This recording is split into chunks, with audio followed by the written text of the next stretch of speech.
Hi, everyone. I don't really want to take up a lot of time today because I know a lot of people are trying to spend time with their families, but I wanted to spend a little bit of time today talking about ways to feel safe and secure during the COVID-19 quarantine, particularly if you are self quarantining or you're being forced to be quarantined. I live in Michigan, and our governor just announced a couple of days ago that we have to stay at home. All non essential people are required to stay at home to curb the spread of COVID 19. And right before I sat down, I actually saw a news um, update that came across my feed that said that the US has now surpassed both Italy and China for cases. I know Michigan right now is the fifth state to have the most cases, particularly in the city of Detroit. Detroit is an economically depressed area, and they're having a lot of problems down there. No, I'm not sick. I just ate some spicy tacos and now my nose is kind of stuffed up. But I've been talking to a lot of people. I know a lot of people are scared. I live in a state that's mainly driven by automotive, and the big three shut down.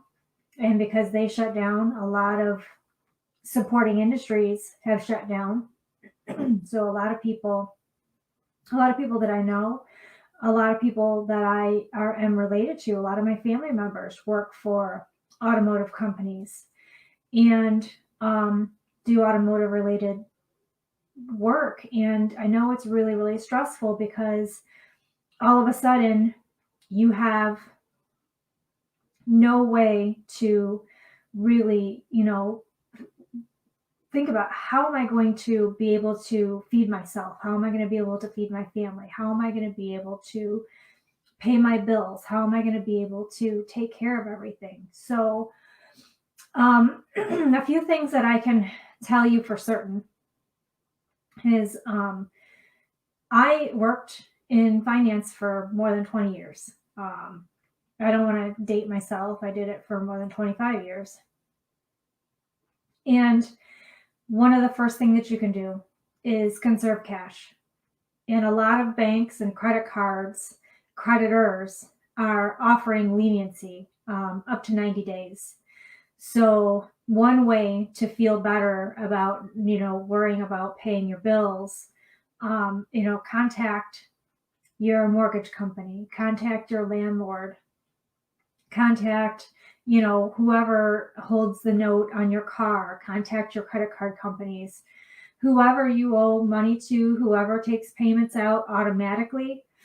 You can call your bank. You'll have to sign a letter and send it to them, but you can stop any automatic payments from coming out of your bank so that, the money doesn't just disappear, because, if they take it out and then you contact the company and say, hey, give it back because, I'm having some financial difficulties, it could take a while for the money to come back. And, that in that time you could need gas, you could need groceries, so do whatever you can to conserve cash. Don't bank on the money from the government. They're saying it's coming. They don't know how and they don't know when. So I would not rely on that. If it comes, it's a bonus. Consider it a bonus and save it. Don't spend it. When you're going to the stores, for the first week, I went to the stores and everything was gone. And it's crazy. It's absolutely insane that people are actually going out and just buying out the stock of everything. But food manufacturers, the manufacturers of paper products, manufacturers of household goods, they've been deemed essential workers. And a lot of them have, put procedures into place to protect their workers and to make sure that they're providing products in a timely manner. I see trucks on the road delivering supplies. I know a lot of truck drivers. I have truck drivers in my family, and I know they're out working. They're working overtime right now. A lot of people that are working in different manufacturing are working overtime to help replenish the product that's on the shelf. Now, if you do have to self quarantine where you can't go out to the store, so, say you had a potential exposure risk or you're worried about a potential exposure risk, go to the store and buy 2 weeks worth, buy a month's worth of stuff. I mean, a month's worth of stuff should only be like an entire basket, unless you've got like 5 kids, which I know some people that have 5 kids and 4 kids. So then you might need 2 baskets, but you don't need 500 rolls of toilet paper. I've been seeing a lot of memes on the internet about the toilet paper. It's kind of funny. A lot of them are saying if you needed this much toilet paper before, then you should have gone to the doctor before COVID-19. But, this fear mentality, this scarcity and lack mentality, it's a lower energy place. And when you go to this lower energy place, you are just inviting all kinds of negativity to come into your life. When you open up Facebook, all you'll see is the doom and gloom posts. You won't see all the happy, bright, all the people that are helping, all the people that are doing things nice for the neighborhoods. You'll only see all the negativity. And it's called a self-confirming bias. Scientific, psychological term, self-confirming bias. And if you stay in this scarcity and lack mentality, your anxiety level goes through the roof. You can't sleep. Your mind is constantly racing. Like, how am I going to do this? How am I going to get this done? How am I going to pay my bills? I can tell you right now that going into effect on April 1st, the government is signing into law. I can't remember the acronym for it, but it's basically the COVID-19 Response Act. And it's basically for employers so that employers know if you are performing a job and your job is not essential, meaning you are not a healthcare worker, you're not, manufacturing stuff for, agriculture or food production, then it's literally deemed non-essential. If you don't work for like DTE Energy or, any energy company or a communications company, but even then, like a lot of those people can work remotely. You're deemed a non-essential employee and your employer cannot force you to work. So what this law is going to be able to do is protect you so that you do not have to choose between a paycheck and your health and the health of your family. You can self-quarantine for the 14 days or even 21 days, and there will be 0 repercussions. So, and this is going to be nationwide. So, if you work in an industry that's deemed non-essential and your employer is still forcing you to work, then you have rights. If you don't feel safe, and you feel like your time would be better spent with your family at home protecting yourself, then you do that and you have the legal right to do that. So, okay, if you're not working, you're going to lose a little bit of money, but if you file for unemployment, they're working really hard to try and get unemployment payments out as quickly as possible. So, do whatever you can, do what you need to do to protect yourself and to protect your family, but also think about protecting your finances. Don't worry about the stock market. The stock market's going to crash and it's going to come back and it's going to crash and it's going to come back. It always does. It always does. If you have extra cash available, I would look into maybe buying some stocks, but I wouldn't worry about your retirement fund because it's going to come back and it's going to come back strong. I don't know when it's going to come back, but it will. It might take 3 to 5 years, but it will, absolutely guaranteed. This isn't going to go on forever. And we really need to do whatever we can to try and keep ourselves sane and happy. For those of you that are spending time alone, a significant amount of time alone, it can be very, very difficult because when we spend time alone, our mind has a tendency to race, and it starts to repeat all of the horrible negative things that your mind constantly repeats to you. And it can make you depressed. It can make you really, really sad. And without the ability to really interact with another person, it makes it even harder because you're really kind of up a creek without a paddle because you're stuck alone and you have no way to be able to communicate with people. But I invite you to take this time and really think about what truly matters to you. What really matters to you? What is your why? Why are you here? What is your purpose? The last couple of months I've been talking about, finding your purpose and trying to figure out the reason why you're meant to be here. And if you take those thoughts and you just kind of brush them off to the side and you turn the direction inward and really just start to do some serious introspection. Think about everything that's happened in your life. And I know this is asking a lot. I mean, this is really asking a lot, but you have a lot of time. All of the horrible, crappy things that have happened to you in your life, all of the awful jobs that you've had, all of the terrible relationships that you've had, all of the horrible people that have been in your life, all of the horrible people that are still in your life. Ask yourself, do these people that are still in my life need to be in my life? What purpose are they serving? All of these things that I've had happen to me, what was the lesson that I was meant to learn?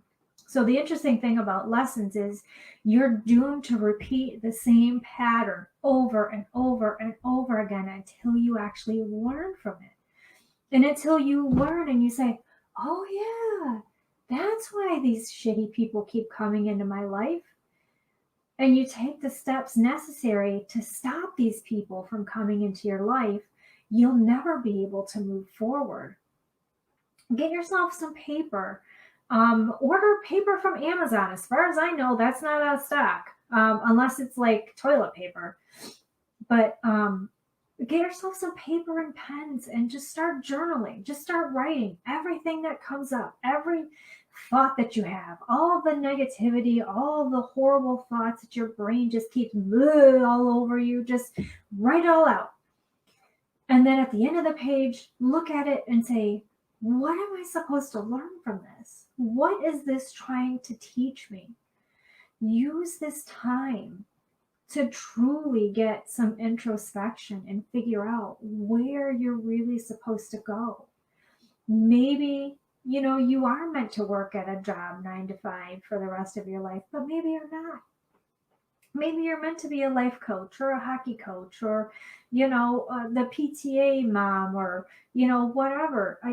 There's so many different things that you could do.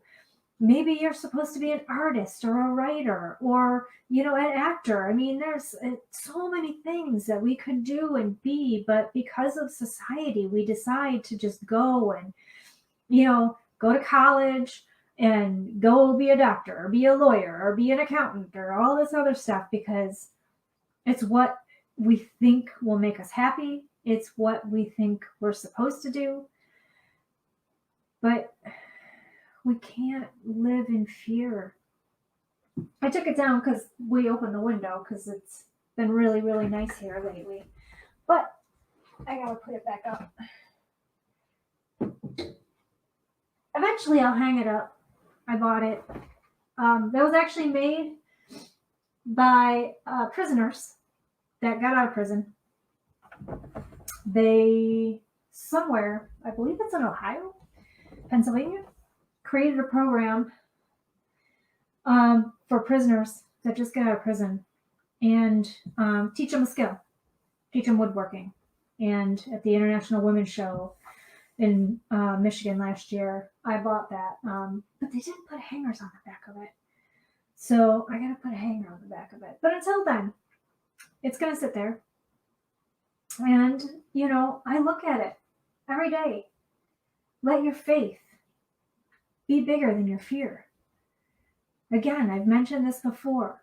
Both of them require you to believe in something that does not exist. Both of them. Whatever you're afraid of doesn't exist yet, and whatever you have faith in doesn't exist yet. You get to choose which one you focus on. And then I also have this. It's also on my desk. What you think, you become. What you feel, you attract. And what you imagine, you create. So think positive. Think good thoughts. Feel happiness. Feel joy. Feel gratitude that you now have time to do all those projects, to clean all the crap out of the basement, all the clutter out of your garage, all the stuff that's hiding under your bed.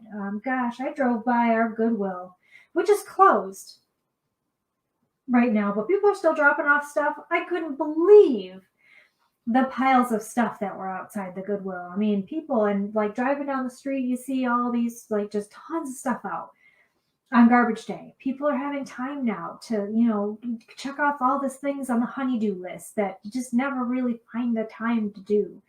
Take the time to sanitize your house. Take the time for some self-care. Have a really nice bath.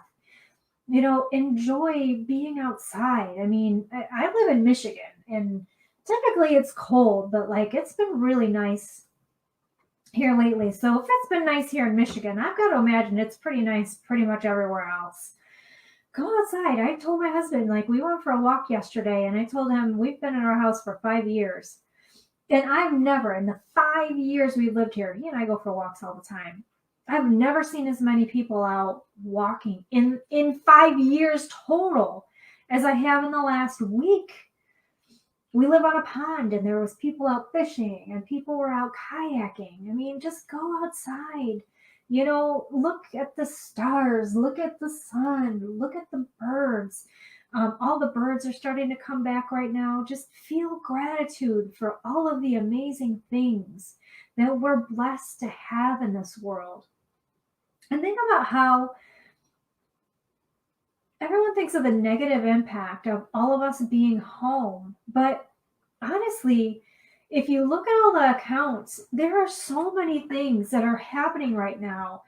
No airplanes flying, no boats going anywhere, no cars going anywhere. So like the air over California is clear. There's no smog. There's no smog over China. Like, it's insane how clean and clear everything has gotten in just a short period of time. So think about, okay, yeah, we have to give up maybe, a little bit of freedom for, a couple of weeks to keep ourselves safe and to keep our loved ones safe. But we're also keeping the planet safe. We're helping to reduce the amount of carbon dioxide in the ozone layer. We're reducing the amount of travel that's going on. So we're reducing waste because we're eating at home instead of going out. You don't realize. I live in a zero waste house. I've been living zero waste for years. And I recycle or compost everything. And you don't realize how much waste there is in like a fast food meal. Or even if you go to a restaurant, how much waste there is with, straws, and sometimes they give you plastic utensils and single-use napkins, because all that goes into a landfill. If you want some interesting perspective, we just watched a movie the other day called Idiocracy. It's a movie with Luke Wilson in it. It's a pretty good movie.